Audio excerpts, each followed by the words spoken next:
por valles y montañas, las ondas que unen a mi gente, el sentir del pueblo en el campo y la ciudad se unen en un solo dial. Radio Costa Rica, Radio Costa Rica. 930 está la frecuencia que identifica a mi país. Radio Costa Rica, Radio Costa Rica. 930 la frecuencia de mi país.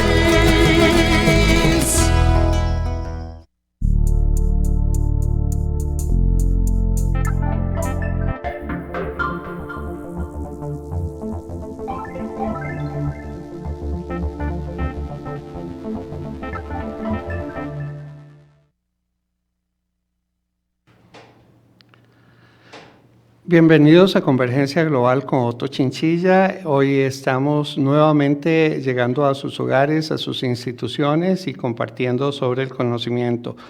Nuestro objetivo es compartir la gestión del conocimiento, dando a conocer el resultado de investigaciones científicas, académicas, empresariales e institucionales y civiles que promueven una mejor calidad de vida para las personas y el planeta. Bueno, y es que hoy estamos vestidos de lujo. Tenemos como invitada a la doctora Mónica Araya Salas, que es nada más y nada menos que una de nuestras mejores embajadoras a nivel global. Y ella es la defensora costarricense del transporte libre de emisiones. La doctora Mónica trabajó en el Ministerio de Comercio Exterior de Costa Rica, en Climate Change Capital, en las negociaciones de la ONU y el E3G. En Costa Rica cofundó Costa Rica Limpia, un grupo ciudadano que abogó con éxito por un plan nacional libre de fósiles en el 2018-2050. Obtuvo una maestría en Política Económica de la Universidad Nacional de Costa Rica y hizo su licenciatura en Gestión Ambiental en la Universidad de Yale, donde también obtuvo su doctorado. Durante más de 25 años, la señora Mónica ha trabajado con líderes gubernamentales, empresariales, filántropos y de la sociedad civil para acelerar la acción climática en América Latina, Europa y Estados Unidos. Actualmente es asesora senior en diversas iniciativas, es directora de la Junta Directiva del Instituto de Gobernanza de Recursos Naturales, NRGI, parte del Consejo Asesor del Centro Ross para Ciudades Sostenibles del Instituto de Recursos Mundiales, WRI, una organización técnica global que convierte las grandes ideas en acciones. Y doña Mónica sin duda tiene que estar ahí, estableciendo vínculos entre conservación del medio ambiente, las oportunidades económicas y el bienestar humano. La doctora Mónica Araya Salas es de los miembros fundadores del comité directivo de Drive Electric, compuesto por organizaciones filantrópicas estratégicas. Ha trabajado como estratega en diversas iniciativas, juntas directivas y campañas internacionales. Ayudó a desarrollar el Plan Nacional de Descarbonización de Costa Rica, fue asesora especial del campeón de alto nivel para la acción climática en la COP26 y ha sido miembro distinguida de la Fundación Climate Works.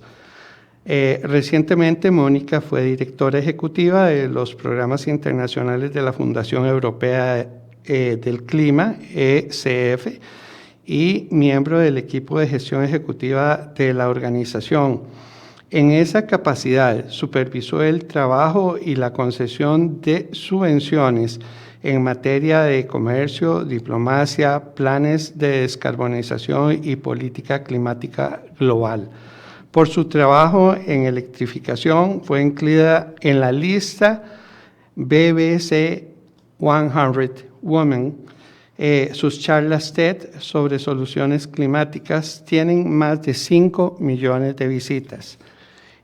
Así es que Doña Mónica, bienvenida a Convergencia Global, de veras un orgullo, es usted una gran embajadora,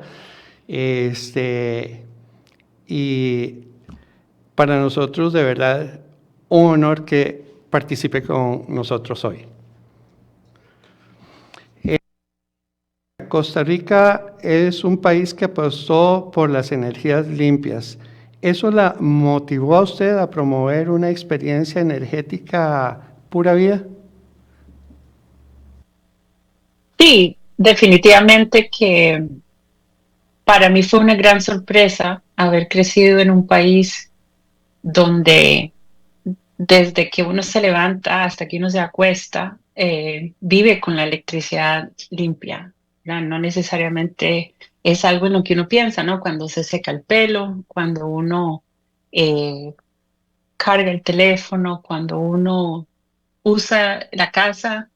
Es algo que es fácil olvidar, pero cuando uno está en un debate internacional y se da cuenta que los colegas de la India, de Egipto, en Estados Unidos, en partes de Europa, tienen este gran dolor de cabeza que es que la electricidad que usan es una electricidad que contamina muchísimo. Uno se da cuenta que nació en un país que tuvo la virtud de no meterse con esas fuentes. Entonces, eso, por supuesto, que me ha motivado mucho a meterme en temas de electrificación, no tanto por el hecho del transporte como tal, ¿no? Que es un tema muy complejo porque sabemos que hay mucha congestión en Costa Rica y en América Latina en general, sino más bien por el lado de la identidad nuestra, ¿no? Siempre me ha interesado mucho y siempre he sentido que es un gran privilegio haber nacido en Costa Rica. Entonces, ese tema de la electricidad yo siento que es muy hermoso porque es un tema de un país pequeño que a la vez es un aporte que le da al mundo en el sentido de decir se puede vivir y se puede vivir eh, en una forma mejor con ese tipo de electricidad. Pero digamos, antes de la electricidad, lo que sí quería mencionar es que para mí lo que me llevó a trabajar en temas verdes, en realidad, por ponerles un adjetivo verde, podríamos llamarlo sustentabilidad ambiental, en realidad fue el tema de la naturaleza, que creo que es todavía mucho más amplio que la electricidad y que es un tema que siempre deberá unirnos como costarricenses, independientemente de la edad, de la provincia en que estemos, de la edad que tengamos o de la edad que tenemos, los años que llevemos trabajando. Creo que es un tema hermosísimo como costarricenses. Entonces, esos dos temas, biodiversidad, naturaleza y electricidad, me han interesado muchísimo como costarricense que trata de estar con un pie en el país, pero a la vez también trabajando fuera. Claro, eso nos llamó muchísimo la atención a la hora que estuve revisando algunas de las entrevistas en las que ha participado y realmente como costarricense me siento muy orgulloso de su papel y sobre todo por esa apertura de llevar no solo la parte ecológica costarricense, sino los valores y los principios de nuestra patria, siendo un país que no tenemos ejército, siendo un país que tiene oportunidades en educación y bueno, preocupados también por el medio ambiente, por una mejor calidad de vida para todos. Doña Mónica, ¿cómo fue el paso de la idea de lo ecológico a la interpretación económica, a la transición para lograr el desarrollo sustentable? Sí, eso es una pregunta filosófica, ¿verdad? Porque pienso que uno tiene varias versiones, ¿no? Uno puede acabar en una vida tal vez más creativa, ¿no? Si uno se dedica, por ejemplo, al arte o al teatro, esa misma persona puede acabar en una vida eh, tal vez más técnica si uno acaba estudiando economía o medicina. Entonces, en ese sentido, yo tuve la suerte de haberme hecho esa pregunta a una edad muy temprana, ¿no? Cuando yo tenía como 18, 19 años, que tenía que decidir cuál versión de mí podía ser más valiosa en el debate ambiental, me di cuenta que yo no quería estar en un debate ambiental tradicional, ¿no? Tal vez más, eh, es, ¿cómo decirlo? Como en un debate donde se habla de ambiente desde el ambiente, sino que yo quería hablar del ambiente desde el punto de vista económico, ¿no? Entonces, por ejemplo, mi primer trabajo fue en el Ministerio de Comercio, ¿verdad? No fue en el MINAE, yo nunca he trabajado en el MINAE, nunca he trabajado en una típica organización ambiental, porque siempre me pasó que quería entrar en debates donde esto se abordara como una cuestión económica, porque en el fondo, y se nos olvida muchas veces, economía es una ciencia que busca ordenar y administrar la casa, ¿no? Esa casa común que tenemos. Eso era como la economía empezó hace muchos, muchos años. Que ahora lo asociemos con modelos macroeconómicos y números y estadísticas. Eso es una versión de la economía de ahora, pero digamos, cuando empezó, la idea era cómo administramos la casa. Y esa administración de la casa tiene que tener un componente social, componente ambiental y un componente de crecimiento y de economía que no podemos abordar por separado. Entonces, esa, sí, me acuerdo perfectamente, estaba de hecho en un bus y tenía esa idea de qué estudio, y entonces me obligué prácticamente a estudiar economía y luego ya hice una maestría en el SIMPE y luego lo combiné con ecología que se llama ecológica y más adelante con otras especializaciones. Pero digamos, la esencia del argumento es que lo hice también por ¿cómo decirlo? Con el anhelo de poder ser tomada más en serio, porque tenía la idea de que si uno se metía solo a lo ambiental con una lógica que no tuviera elementos económicos, como que uno iba a quedar muy aislado y eso no es bueno. Doña Ay, veo una Mónica, foto mía. hacia la descarbonización. Eso me imagino que para usted es emocionante y hacer una mirada a lo que ha ido trabajando. ¿Cómo ha sido la experiencia en la implementación de esas iniciativas en América Latina y su aplicación y planificación de estrategias? Sí, eso va por etapas, ¿no? Uno tiene momentos en los que unos temas le hablan más a uno que a otros, ¿no? Entonces, por ejemplo, al puro principio, cuando yo empecé, eh, tenía muy claro que a pesar de que el comercio pareciera no estar relacionado con el ambiente, había que mezclarlos. Entonces, hubo unos años en que trabajé el tema de comercio y ambiente, y eso en esa época era prácticamente... eh, no es que era terrible, pero digamos uno sabía que estaba nadando contracorriente. Mucha gente le decía, pero entonces, ¿por qué trabajas ambiente si estás en Comex? Deberías trabajarlo en el MINAE. Y muchos años después, hoy en día, nos damos cuenta que es imposible separar el comercio y el ambiente. Lo estamos viendo en este momento en Europa, ¿no? Por ejemplo, hay mucha regulación ambiental que va a tener implicaciones climáticas porque si un producto, por ejemplo, no puede probar que no viene de deforestación, pues no va a entrar en Europa. Entonces ahora esa idea está mucho más aceptada que cuando la trabajaba al puro principio, ¿no? Cuando era algo mucho más eh, inusual. O por ejemplo, otra época estuve trabajando mucho el tema financiero, ¿no? Entonces trabajé en un fondo de inversión en Londres que se llama Climate Change Capital, ¿no? Era un fondo centrado en buscar fondos para hacer inversiones que tuvieran un rendimiento alto a nivel financiero y que a la vez tuviera eh, beneficios para el medio ambiente, ¿no? Y los fundadores de ese fondo, en ese momento eran cuatro británicos que habían hecho bastante dinero en la vida y que habían llegado a un punto con sus familias, con sí mismos, donde dijeron, ya no quiero hacer más plata, sino tiene un propósito, ¿no? Entonces, esa es otra forma en que uno puede trabajar. Y, y más recientemente, para, digamos, dar otro elemento.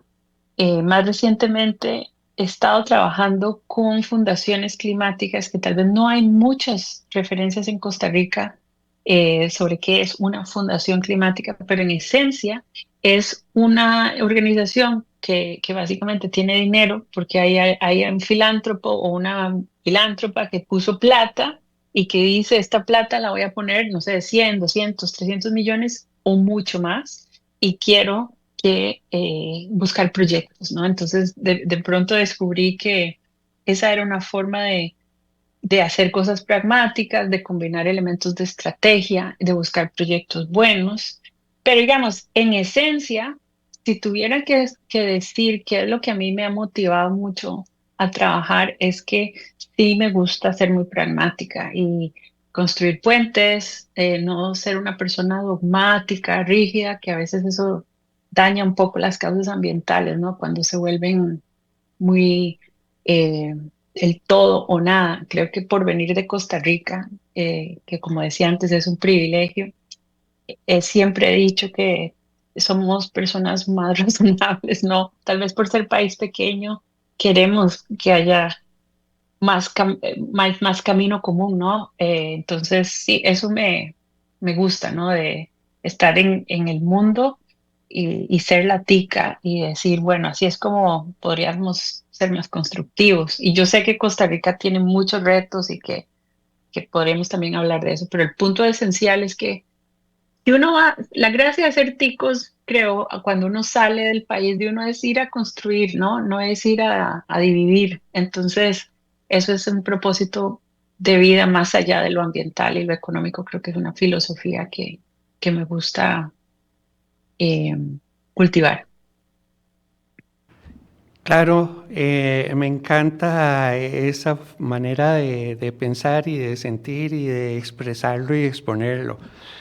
Precisamente concuerda con los objetivos de convergencia global, porque nosotros Mm, también desde Costa Rica para el mundo estamos compartiendo lo que hemos aprendido, pero también con la habilidad de una gran tolerancia y estar como una mm. esponja abiertos a recibir mucho conocimiento que pueda mejorar la calidad de vida de las personas y Claro. eso lo tomamos de cualquier parte del mundo. Y de hecho, le comento que, digamos, el programa en la temporada pasada, del año pasado, logró que se hicieran algunas convergencias entre universidades nacionales y universidades de otros Mm, países. Entonces, ya hay algunos proyectos que han tenido algún entendimiento para seguir en una investigación conjunta. Doña qué bonito. Mónica, Felicidades. ¿cuál es el avance para la implementación de la descarbonización y lograr un encadenamiento productivo que no afecte el crecimiento de los países y sus economías? Bueno, eso es un tema bien estructural, ¿no? Porque hay muchos puntos de partida, ¿no? Por ejemplo, si uno hace descarbonización, que podríamos simplificar la palabra y usar el término descontaminación, ¿verdad? Es muy diferente si el punto de partida es Costa Rica a si el punto de partida es México o India o China, ¿verdad? Porque son países mucho más grandes, son países que tienen mucha manufactura, ¿verdad? Producen carros, producen maquinaria, producen productos pesados. Entonces, el punto de partida de cada país es muy, muy diferente, ¿no? Es como cuando a una persona le hacen un análisis de salud del doctor, ¿verdad? Y dependiendo de la genética de uno, de lo que uno come, de cómo uno vive. Entonces, en el caso de Costa Rica, aunque la cosa parece complicada y aunque a veces estamos sí, como amarrados, ¿no? Como que podemos ir más rápido, pero hay cosas que no nos permiten avanzar. En el gran esquema de las cosas, el caso de Costa Rica es un caso excepcional, porque hay, a grosso modo, eh, tres cosas que hay que, digamos, tres puntos de partida para todos los países y unos van más adelantados que otros. Por ejemplo, en energía, la gracia es con el tiempo ir pasando a fuentes de energía que nos permitan vivir bien, tener países pura vida, con gran bienestar y que esas fuentes cada vez sean más limpias. Esa es una de las grandes tareas. En el caso de la electricidad, Costa Rica ya ha ido mucho más adelante que otros.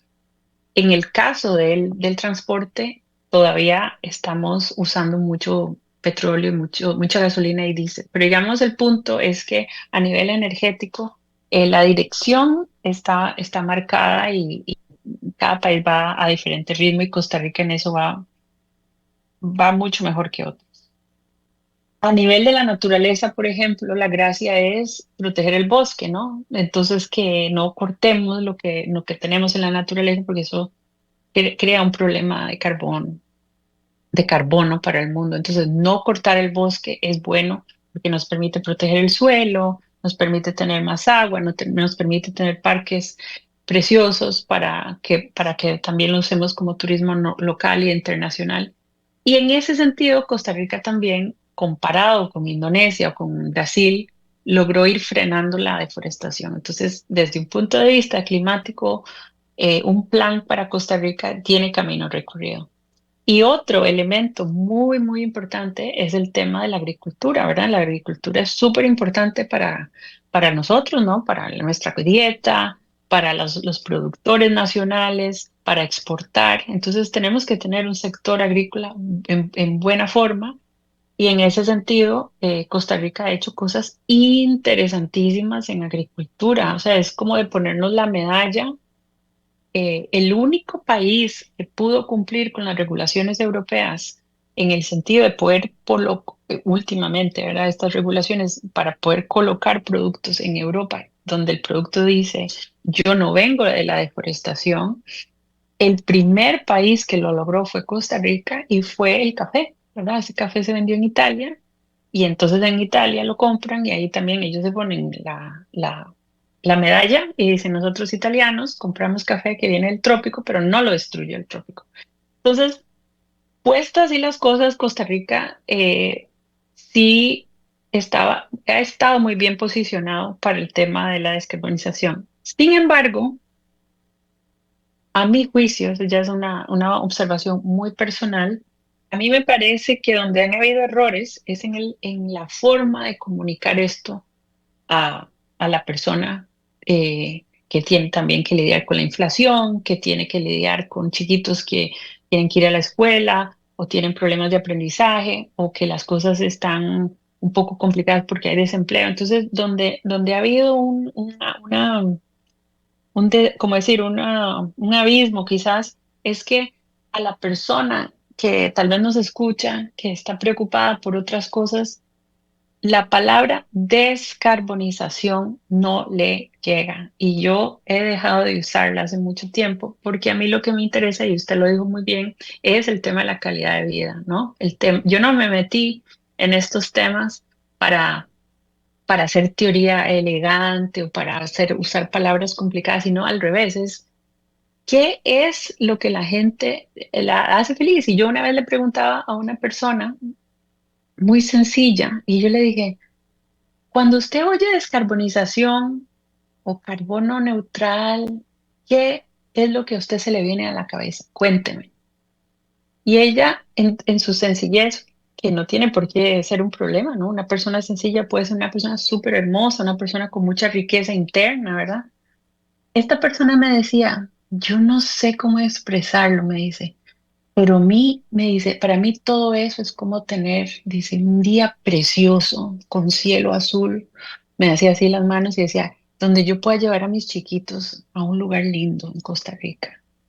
Entonces, a mí eso se me quedó muy grabado porque yo creo que en la medida en que nosotros dejemos de usar palabras como decir agenda climática o cambio climático, no es que hay que dejar de usarlas, lo que quiero decir es, en la medida en que las aterricemos más y digamos, la gracia de todo esto es vivir mejor y vivir en paz y vivir en Costa Rica y que la persona se sienta bien cuando va al parque, cuando va a la playa, cuando va a la montaña, cuando come, que sean productos de calidad hechos en Costa Rica. Entonces, en resumen, pienso que lo que se necesita en Costa Rica es tener la capacidad de traer más gente a estos debates, no solo la gente de clima o ambiente, sino traer gente de economía, gente empresarial, gente de cultura que hagan trabajo en las municipalidades y irnos ganando a la gente independientemente de dónde vive,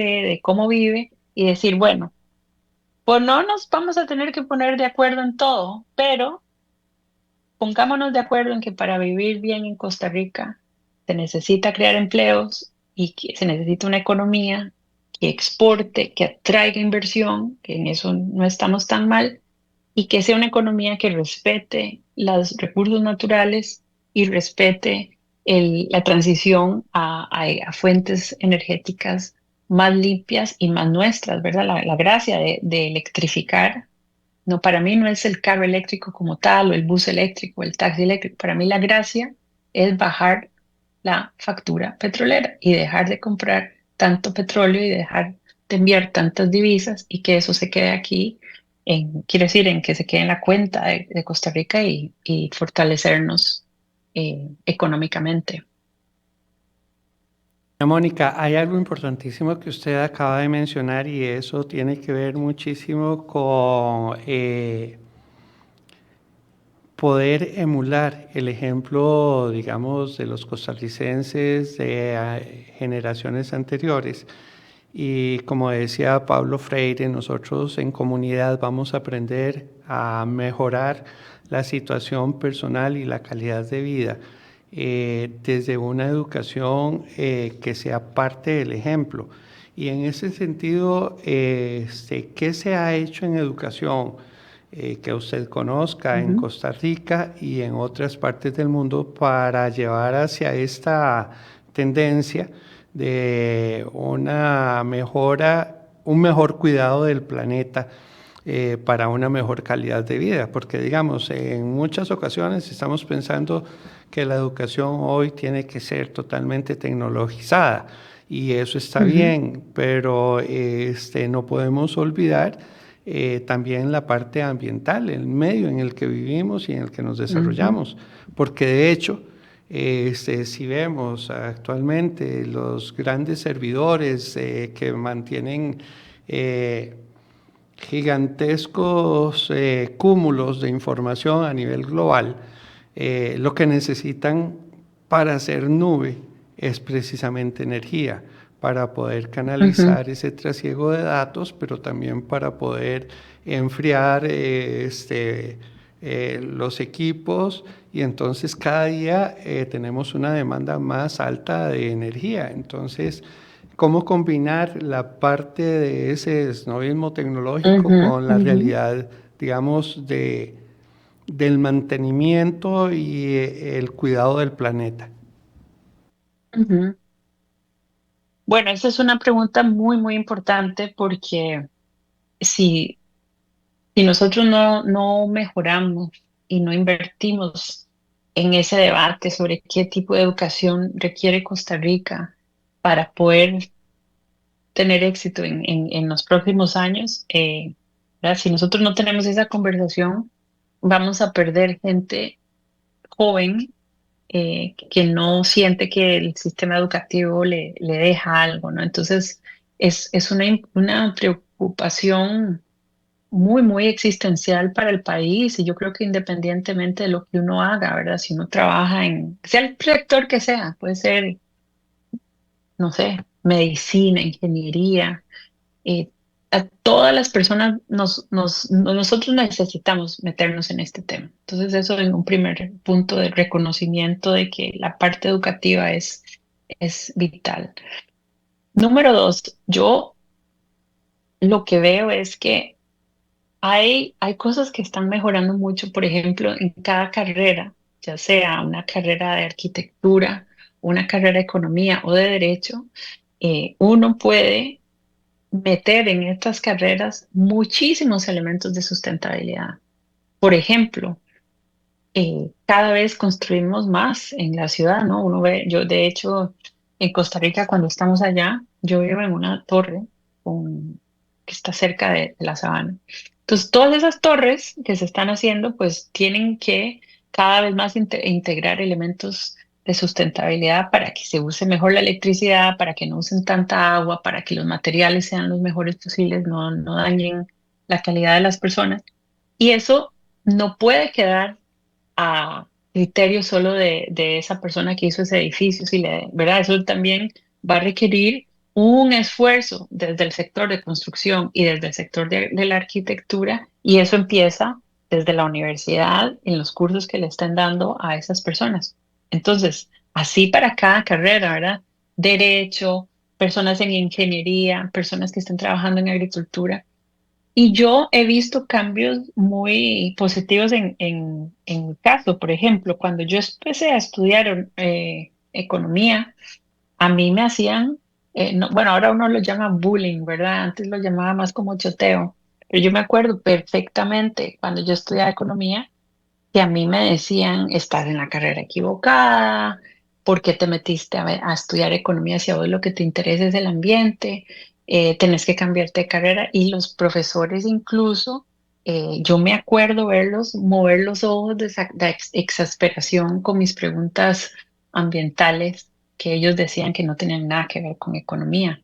Entonces, más que un tema de currículum, que sí se tiene que cambiar, yo creo que lo que necesitamos es fomentar un cambio en la mentalidad de la academia, en el sentido de que hay que estarse reinventando, ¿verdad? Así como en su momento era con la sustentabilidad, ahora vendrá la inteligencia artificial. Entonces, hay algo ahí de estar renovándonos, de estar haciendo el equivalente del upgrade con el app, ¿no? En el teléfono, porque si nosotros no estamos constantemente leyendo y aprendiendo de las tendencias, podríamos acabar con un tipo de currículum en las universidades y en los colegios que no dan para el siglo XXI, ¿verdad? Porque se quedaron con los módulos y con la manera de pensar del siglo pasado. Entonces, yo lo que vi positivo, por ejemplo, en el lado de la economía, es que con los años hubo un grupo de estudiantes de economía en la UNA que me llamaron y me dijeron, queremos que dé la clase inaugural de la Facultad de Economía. Y cuando yo llegué había un montón, había muchos más.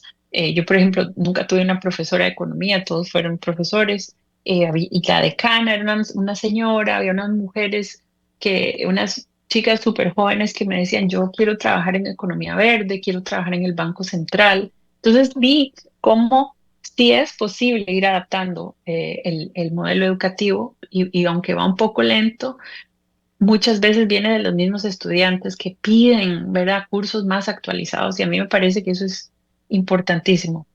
Ahora bien, lo que sí me parece que muy, es un reto, pero bueno, también los retos pueden ser muy bonitos, es el tema digital, ¿verdad? No importa en lo que uno se meta, sea más verde o más económico o más social o más, ¿verdad? El ámbito que uno escoja, yo creo que necesitamos tener la capacidad de ser muy fluidos en nuestro manejo de lo digital, ¿verdad? Porque yo, por ejemplo, a mí me encanta escribir y me encanta leer. Y yo me doy perfecta cuenta cuando voy en un bus o estoy en transporte y veo a la gente joven, yo no los veo leyendo, los veo viendo videos, ¿verdad? Entonces, eso significa que en unos 10 años, lo que uno escriba en periódicos o en revistas, o lo que uno escribía antes, que era siempre escrito, no les va a llegar a estas personas jóvenes porque son muy visuales, ¿no? Lo que les llega es un video corto, lo que les llega es un video, es algo muy, muy visual. Entonces, a lo que voy es que también en esa reinvención de la educación necesitamos ser muy ágiles para no perder a la generación que viene, porque es una generación que va a recibir la información de lo que le interese, de los temas que les parezcan prioritarios, por sus propios canales y por sus propios amigos y por sus propias, sí, por sus propios videos. Entonces, creo que ahí hay un reto en la educación, y me imagino que la gente que es experta en estos temas debe estar pensando fuertemente cómo hacemos para que sea educación de calidad y a la vez en canales mucho más digitalizados a los que tal vez a lo que fue mi caso cuando estaba en una universidad o estaba haciendo mi doctorado. Entonces ahí me parece excelente, por ejemplo, que este programa tenga un elemento de video, que tenga el tema este de convergencia global, porque creo que lo que en esencia de lo que se trata la educación es de abrir horizontes, ¿no?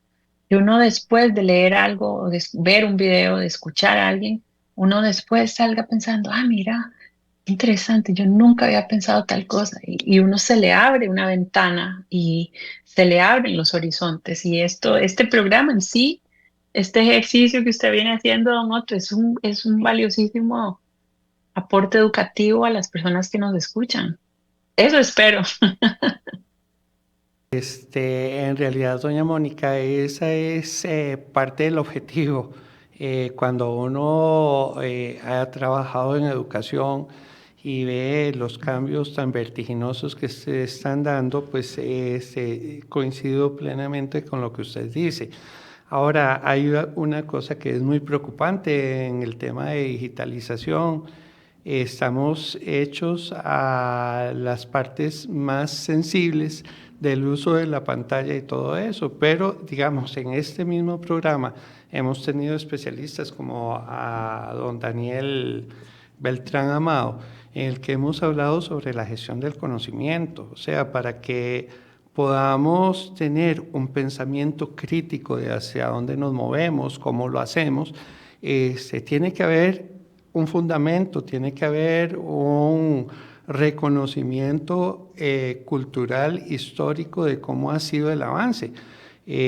Porque muchas cosas, aunque nosotros digamos, ellos aprendieron en la parte mecánica, por decir algo, a escribir a máquina y hoy es computadoras o simplemente hablarle al teléfono y él transcribe, sí, pero todo eso tiene una evolución igual que lo que estamos pensando de lo que tiene que pasar con el cuidado del planeta.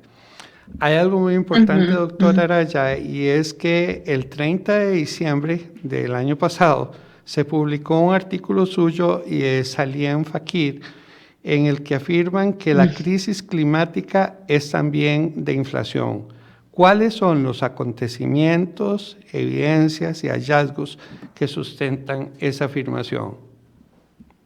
Sí, gracias. Ese es un tema que a mí me preocupa mucho, ¿no? Yo trato de ser positiva y pragmática y a la vez, pues hay cosas que uno no puede ignorar y son preocupantes. Y una de esas es el tema de la inflación, ¿verdad? Si uno ve alrededor del mundo en los últimos, especialmente después de COVID, eh, se encarecieron mucho las cadenas de valor, ¿verdad? Era súper caro enviar productos. Bueno, en resumen, hubo, hubo elementos que llevaron a que aumentara la inflación, incluso en países donde no había problemas de inflación. Por ejemplo, siempre hemos sabido que en países como Argentina había problemas enormes de inflación, pero no en un país como Noruega. Entonces, ¿qué pasa con eso? Que cuando hay inflación y la persona va al supermercado y se da cuenta que por la misma cantidad de plata puede comprar menos, ¿verdad? Antes compraba carne, ahora compra pollo. Después ya no puede pollo, ya puede comprar algo más barato o hay productos que ya tiene que dejar de comprar. Eso va generando un sentido de malestar y de desprotección, ¿verdad? De quién es la culpa de que esto esté tan caro. Y eso trasciende Costa Rica, que sabemos que es un país que se ha encarecido mucho. Entonces yo empecé a pensar en tema de inflación, ¿verdad? Por ejemplo, por viajes de trabajo, me tocó ir a Estados Unidos varias veces y yo notaba que había las cosas carísimas. Y yo decía, bueno, tiene muchas implicaciones de muchos tipos. Entonces, de ahí me venía la observación y además de mi vida personal, aquí en Noruega las cosas se pusieron carísimas, ¿verdad? Como, de nuevo, un país que no tenía problemas de inflación. Bueno, eso por una parte. Luego, por otra parte, cuando uno empieza a conectar temas, ¿verdad? Que parecen desconectados, uno empezó a leer ok, que las aceitunas de Italia estaban caras, las naranjas de Brasil estaban caras, el café iba a estar más caro, el chocolate iba a estar más caro. Y empecé a leer, porque han habido 2 o 3 estudios muy buenos sobre eso, donde se empieza a medir cómo una sequía, ¿verdad? Empieza a dañar la cosecha, entonces se pierde la cosecha, entonces ya hay menos, todos pierden, ¿no? El productor pierde, el consumidor pierde, suben los precios. Y yo empecé a pensar, dije, ay, pero esto va a seguir pasando. Es decir, no vamos a a un planeta más frío, vamos a un planeta con más impactos severos. Entonces, de pronto se me abrió así como una ventana y dije, no, pero aquí hay todo un tema. Y de nuevo, una vez que uno empieza a buscar, empiezan a salir las cosas, ¿no? Habían estudios donde ya se empiezan a hacer modelos para decir, bueno, en la agricultura, por ejemplo, pongamos una zona como Andalucía, en España, que se está secando, ¿verdad? España, el sur de España en particular y el sur de Italia son de las zonas más vulnerables a sequías, y el cambio climático, esto no es nuevo, pero el cambio climático lo multiplica el problema, lo hace más grave. Entonces, claro, el aceite de oliva va a ser más caro, las aceitunas van a ser más caras y eso empieza a tener implicaciones para los debates de los bancos centrales. ¿Por qué? Porque muchas veces en los modelos que construyen los bancos centrales, la inflación, por ejemplo, en la comida se trata como algo temporal. No, mira, hubo un evento y entonces la forma en que los bancos modelan la inflación va a tener que cambiar. La forma en que en Costa Rica se habla de los precios de los alimentos va a tener que cambiar. Y la mala noticia, a mí me gusta traer buenas noticias, pero la mala noticia es que si nosotros en Costa Rica y en Centroamérica seguimos absorbiendo estos impactos, ya lo vemos con los eventos que hubo el año pasado de inundación. Eso me lo dijo a mí una agrónoma cuando estaba pasando. Me dice, Moniquita, espérese unos meses y va a ver que se va a poner todo más caro. Tomate, papas. ¿Por qué? Porque se tiene un efecto digamos, tiene un efecto que no es en el momento, es después, cuando ya se ha perdido la cosecha y hay desabastecimientos. Y eso nos va a hacer la vida más difícil, porque es muy injusto que las personas, sobre todo en América Latina y África, que en estos estudios muestran van a ser las más afectadas por productos más caros, ahí hay un elemento injusto. ¿Por qué? Porque, por ejemplo, si usted es finlandés y usted tiene un presupuesto mensual, el porcentaje de su salario o de la pensión o de los ingresos que usted tenga, que usted gasta en comida en un país, por llamarlo así, rico, vienen siendo, no sé, si recuerdo bien, 14%. Pero si usted vive en Centroamérica o vive en África, la plata que usted tiene que gastar en un supermercado o en una feria para abastecerse es mucho más alta. Entonces hay partes de África donde usted gasta hasta 65% de lo que le llega al mes en comida. Y si la comida va a ser cada vez más cara, pues eso tiene repercusiones muy profundas. Y cuando estas personas eh, se den cuenta que cada vez va a estar más caro, van a buscar un culpable, ¿verdad? Porque eso es lo que pasa en nuestros debates, sean en África o en América Latina. La gente quiere saber quién le creó este problema.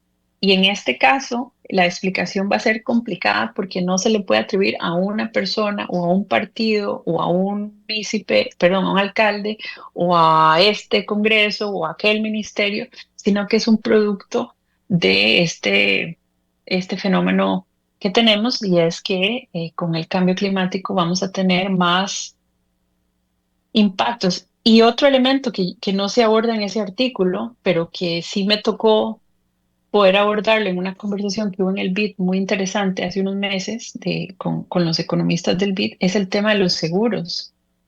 Una pareja joven en Guapiles que pone todos sus ahorros en una casita o, o sí, una casa, grande o pequeña. Esa casa, si esa casa se destruye por una inundación y alguien tiene que ayudarlos a reconstruirla. Lo ideal es que haya un seguro para que puedan prepararlo, ¿no?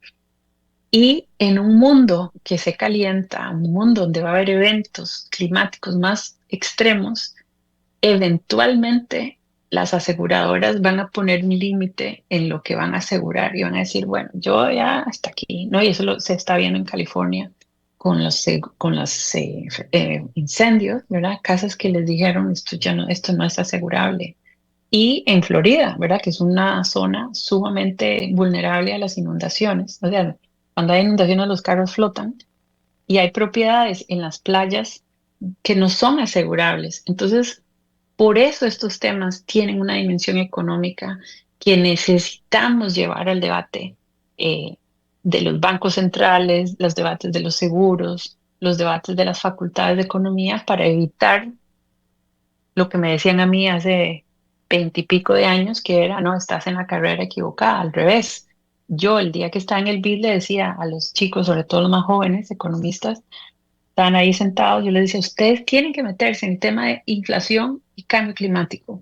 Eso tiene profundas consecuencias económicas para América Latina y es importante que el BID las hable, las mida, las ponga en un gráfico, le dé insumos a los gobiernos para prepararnos, no para asustarnos, sino para prepararnos. Eso es lo más importante, que esto lleve a prepararnos mejor, no es para que entrar en pánico.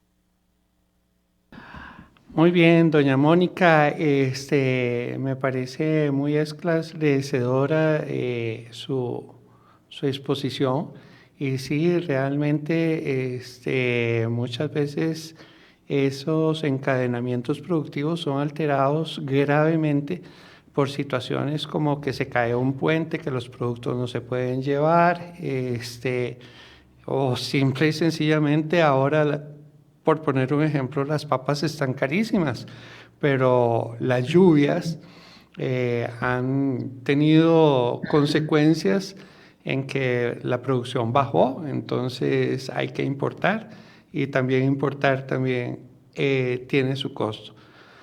Definitivamente, digamos, la misión que usted encara,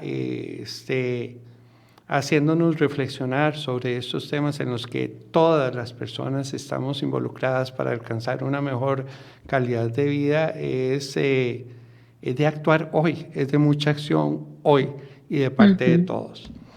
Doctora, hemos llegado casi al límite de este programa. Nos encantaría escuchar cuál sería su mensaje y recomendaciones a los costarricenses y a quienes nos siguen en Iberoamérica. Qué bien que tengan audiencia más allá de Costa Rica. Esto es muy bonito porque nos une. Bueno, varias cosas.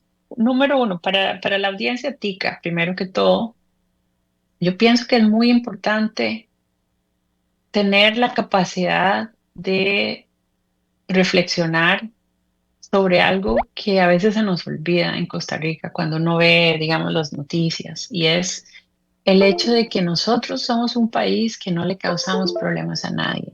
Nosotros no tenemos ejército, nosotros no producimos grandes productos contaminantes, nosotros no causamos conflicto.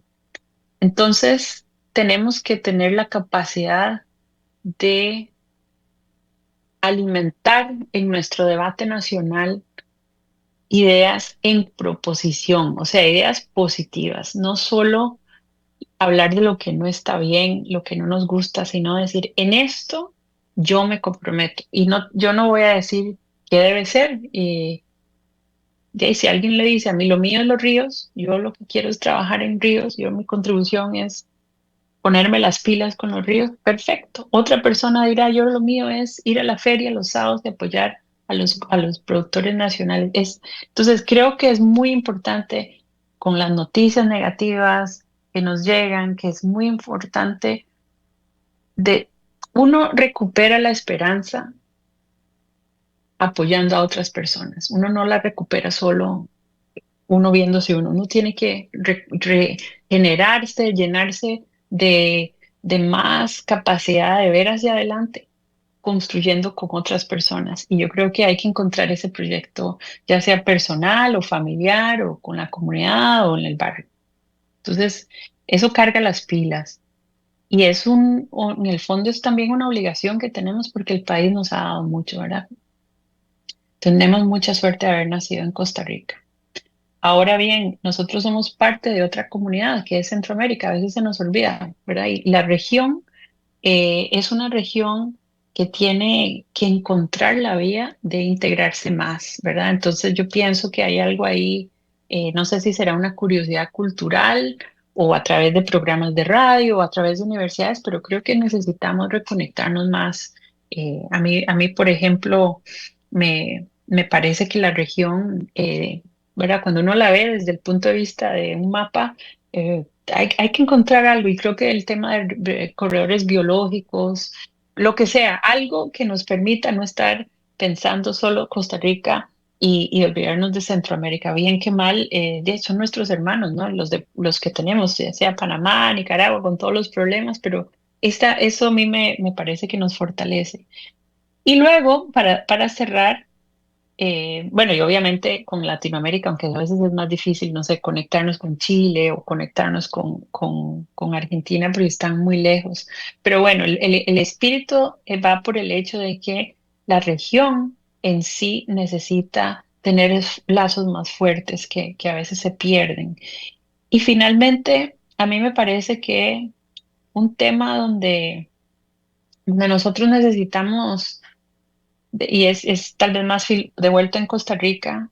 A mí me parece que el país, con todas sus diferencias que tiene, ya sea porque la gente escoge un partido político, porque la gente tiene una religión diferente o no tiene religión, o la gente fue al colegio público, fue al colegio privado, todo lo que puede llevarnos a estar en diferentes burbujas, eh, yo pienso que hay algo que nosotros nos une como costarricenses, aparte de que tenemos ese lema de lo pura vida. Creo que en Costa Rica lo que nos puede volver a unir es, independientemente de nuestras diferencias, volver a reconectarnos con el hecho de que tenemos que proteger lo que nos dieron prestado, que era toda esos océanos, esas montañas, esos ríos, esa naturaleza maravillosa.